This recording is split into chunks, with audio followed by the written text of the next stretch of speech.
And okay, it's recording. So for the sake of the recording, let me just introduce you again. Yeah, so the first speaker for today is Felicitas from the University of Regensburg, and she's going to talk about interaction of mean curvature flow and diffusion. So Felicitas. Hello, everyone. Thanks for having me in your seminar. In this talk, I want to give you an overview of what I'm doing. And because I think most of you work in somewhat different areas than me, I decided not to bore you with analytic details that you will never need, but I tried to keep this talk very descriptive. Nevertheless, if anything is unclear, you can of course ask questions at any point.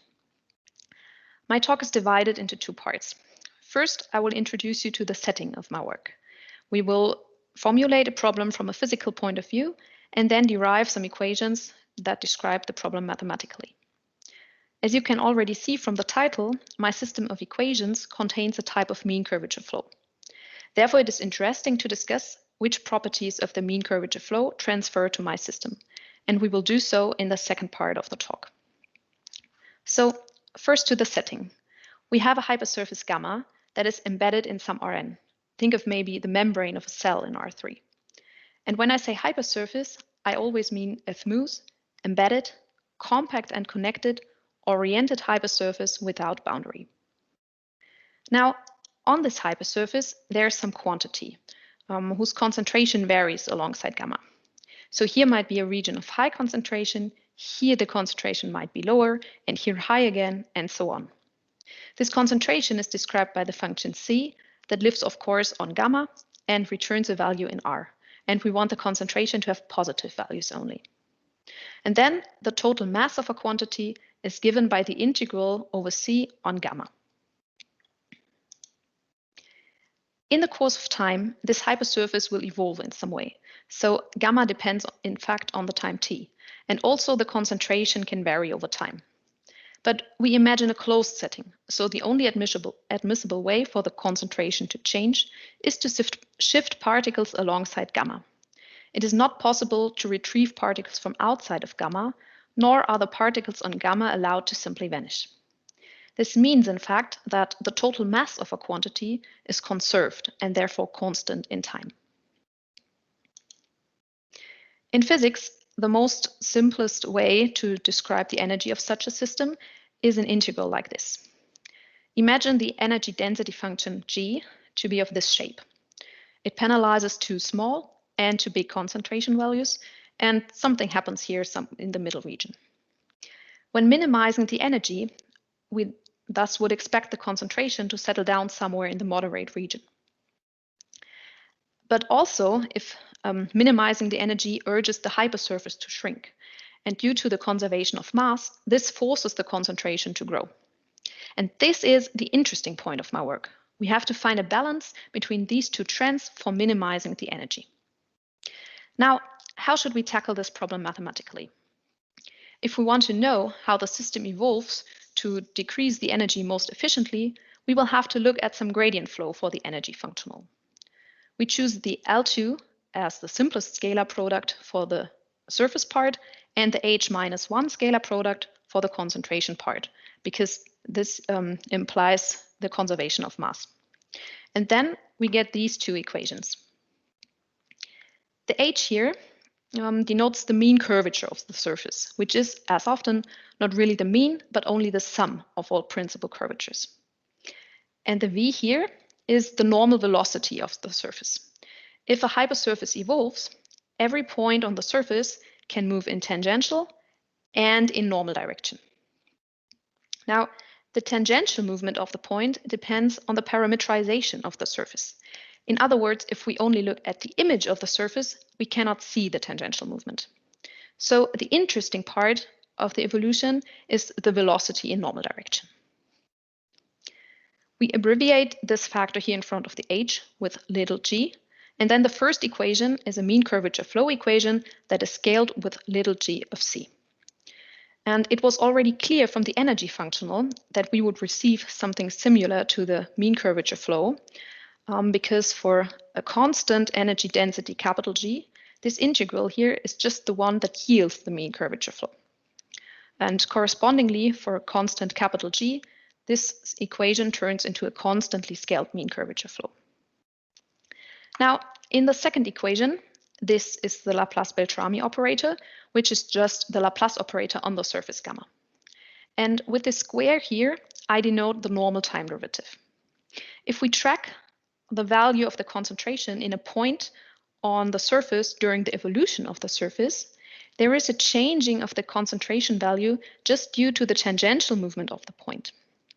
And now this normal time derivative is that changing of the concentration that is not due to this tangential movement. So in the second equation, we have here some kind of time derivative and here some kind of Laplace operator. And so the second equation is a diffusion equation for the concentration C on the surface gamma. And here in the source term, I have just replaced the V with help of the first equation. I don't want to explain how to derive these equations from the energy functional with help of a gradient flow.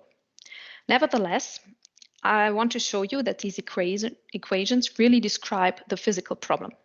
So I'm going to prove that a solution to these equations conserves the total mass of the quantity that is described by the function C, and that it reduces the energy of the system. So here are again our equations. And the first thing to prove is the conservation of mass. So we want this time derivative here to be 0. Now there's a rule how to interchange the time derivative and the integral in the setting of evolving hypersurfaces. It is called transport theorem, and it tells us that we receive here the normal time derivative and we get this correction term. Usually the transport theorem also yields a boundary term. But as our surface gamma doesn't have any boundary, there's no such term here. Now, we can use the second equation, and it tells us that all this here just adds up to the Laplace-Beltrami operator term. And now we use again the fact that gamma doesn't have any boundary, and then Gauss tells us that this equals 0. So the total mass really is conserved. The second point is the reduction of energy. We want this derivative to be smaller than 0. Here, I just inserted the definition of the energy functional. And then we use again the transport theorem to drag the time derivative into the integral. And then, once again, the second equation is applied. And this first summand turns into a G prime times Laplace-Beltrami operator term and G prime times the source term. And then the source term together with this correction term, they add up to this term, just by definition of the little g. And now on this first summand, we can again apply Gauss, and we get this. And for the second term, we use the first equation, and we get a minus v squared. And then this whole thing, of course, is smaller or equal than 0.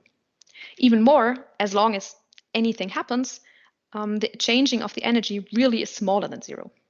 If the hypersurface moves, the normal velocity function v is not the 0 function. And if C is not equally distributed, assuming that G prime only vanishes in discrete points, then this first summand here is not the 0 function. Okay, so our equations really are reasonable when we want to discuss the physical problem from the beginning. I have proven a short time existence result for this system of equations, meaning that at least for a short time interval, there exists a solution. I don't want to discuss this in detail, but I have to tell you that this short time existence result only works if we have parabolic equations. So we have to impose parabolicity conditions. These are the parabolicity conditions, and the first one, little g greater than 0, guarantees that the first equation is parabolic, and the second one, capital G double prime greater than 0, guarantees that the second equation is parabolic. Now, let's think what these conditions mean for the energy density function capital G. Remember that we assumed it to be of this shape, penalizing small and big concentration values. Now, G double prime greater than 0 means that this function G is convex. Okay, we have to get rid of the squiggling part in the middle, which prohibits in particular any phase transition, but nevertheless, G being convex fits nicely into the physical intuition. The other condition, little g greater than 0, is a bit more involved. Let's derive little g. Here, I just inserted the definition of little g. And then deriving this gets us one g prime, and here another g prime, and then a g double prime times c. And these two cancel, and what's left is minus g double prime times c. Now, concentrations are positive, and g double prime is also assumed to be positive, so this whole thing here is negative. And now these two conditions together, little g greater than 0 and little g prime smaller than 0, they imply that g prime is bounded for big values of c. And then with this characterization here, we get that capital G double prime tends to 0 for big values of c.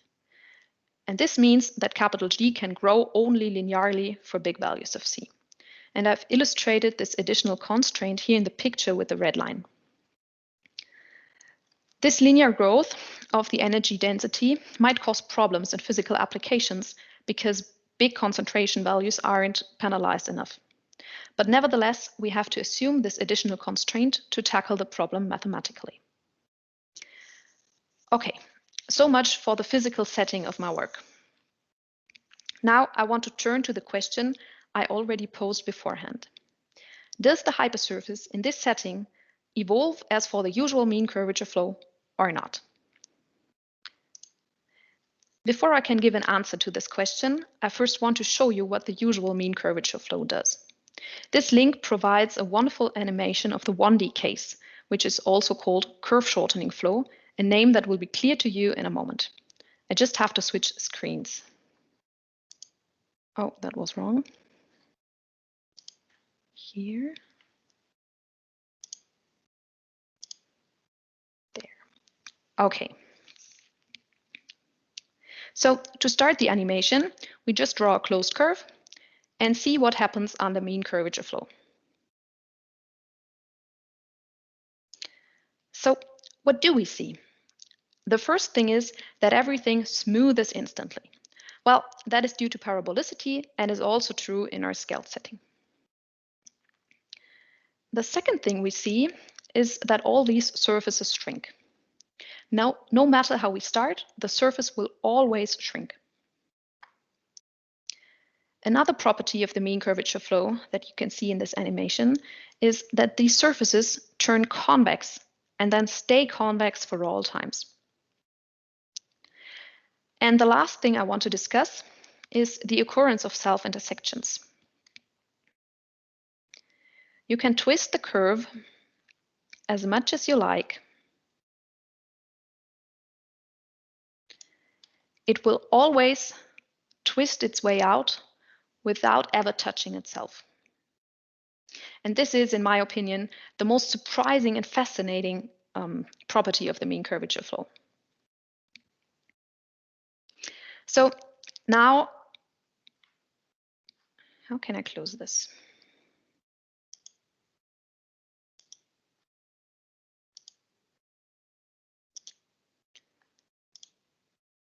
Now you got to know the mean curvature flow, and we've gathered some of its properties.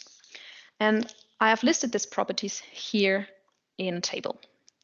To answer the question whether or not the evolution imposed by the scaled mean curvature flow matches the one of the usual mean curvature flow, we will discuss all of these properties separately. So, does a hypersurface shrink under the scaled mean curvature flow? In the parabolic setting, the answer is yes. This is clear because the scaling factor is positive and thus the direction of the movement cannot be reversed. We can also prove this reduction of surface area by a simple computation. We use again the transport theorem to interchange the order of the time derivative and the integral.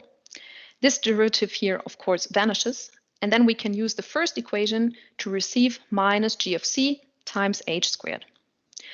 H squared, of course, is always non-negative, and under the parabolicity condition, little g is positive. So this whole thing here is smaller or equal than 0. Even more, if gamma is a closed surface, it cannot have vanishing mean curvature everywhere.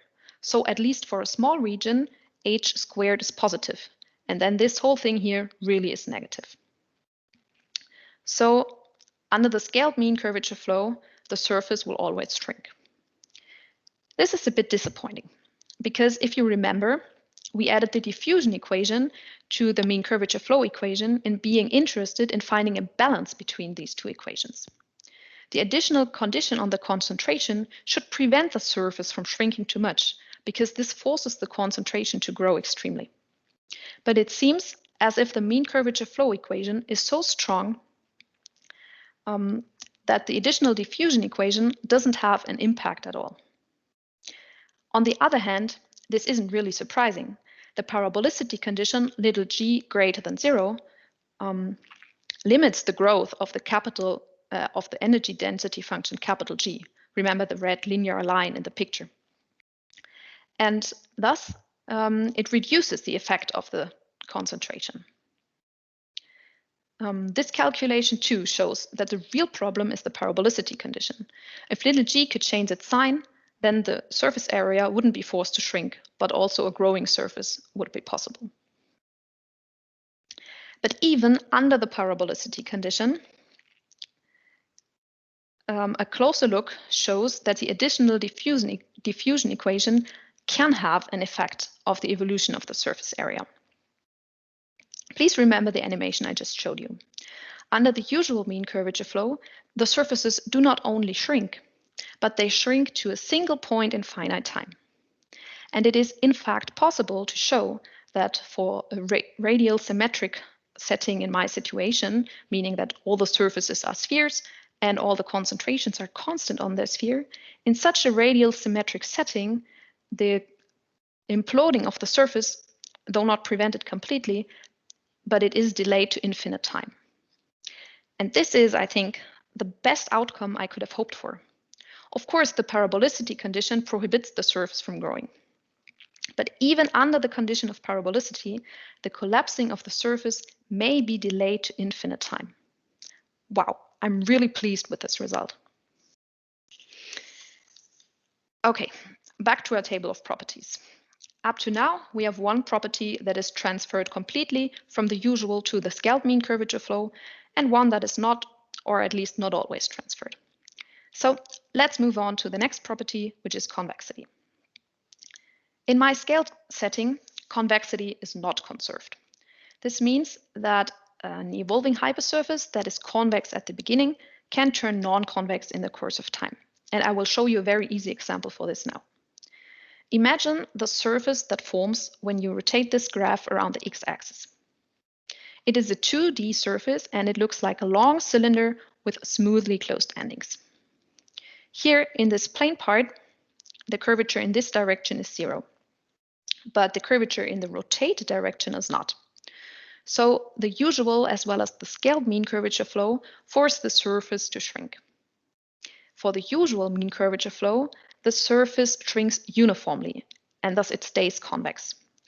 But in the scaled setting, we can choose an initial concentration that forces the flow to push harder here in the middle than at the sides. And then the initially convex surface turns non-convex at once. So convexity really is not conserved in the scaled case. You might have wondered why it shows a 2D example to show you this. The reason is that there is no one-dimensional example. For 1D surfaces, convexity is conserved also by the scaled mean curvature flow. And we can formulate this property in a stricter way, saying that for all dimensions, mean convexity is conserved by the scaled mean curvature flow. You can prove this conservation of mean convexity by a maximum principle, but I can't go into details due to time reasons.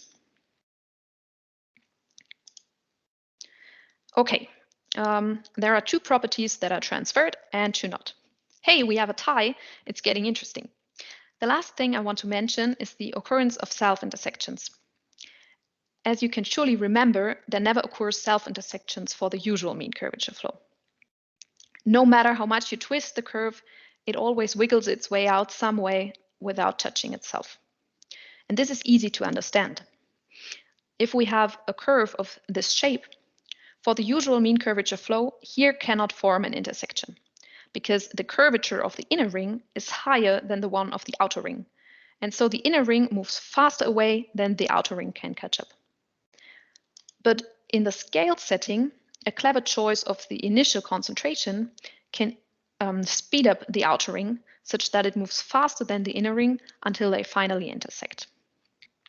So for the scaled mean curvature flow, self-intersections do occur. There are, of course, more properties of the mean curvature flow that await to be analyzed for the scaled setting. So the interaction of mean curvature flow and diffusion remains a challenging problem. Thank you for listening. Okay, thank you very much, Felicitas. Before I stop the recording, can we maybe all thank Felicitas for her interesting talk?